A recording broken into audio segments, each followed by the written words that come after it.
नमस्कार मित्रांनो, तुम्ही पाहत आहात सोहम इन्फोसेवा चॅनल। आजची बातमी यूजीसी नेट परीक्षा दिलेल्या विद्यार्थ्यांसाठी खूप महत्त्वाची आहे। NTA म्हणजेच नॅशनल टेस्टिंग एजन्सीने इंग्लिश, कॉमर्स आणि सोशियोलॉजी या 3 विषयांची परीक्षा पुन्हा घेण्याचा निर्णय घेतला आहे। मित्रांनो, जून 2026 मध्ये यूजीसी नेट परीक्षा घेण्यात आली होती।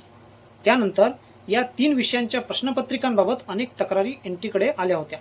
तक्रारी मिळाल्यानंतर NTAने एक समिती नेमली आणि चौकशी केली।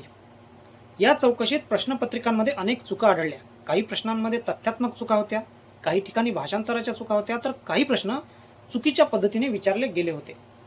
विद्यार्थ्यांना न्याय मिळावा आणि परीक्षा निष्पक्ष व्हावी यासाठी NTAने या 3 विषयांची परीक्षा पुन्हा घेण्याचा निर्णय घेतला आहे।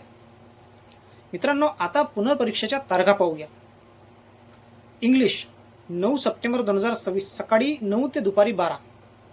कॉमर्स 9 सप्टेंबर 2026 दुपारी 3 ते सायंकाळी 6। सोशियोलॉजी 10 सप्टेंबर 2026 सकाळी 9 ते दुपारी 12।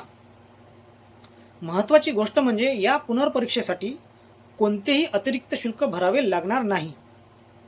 तसेच परीक्षा केंद्र, शहर आणि प्रवेशपत्राची माहिती NTA लवकरच जाहीर करणार आहे। आता अनेक विद्यार्थ्यांच्या मनात एक प्रश्न असेल की इतर विषयांचे निकाल उशिरा लागणार का?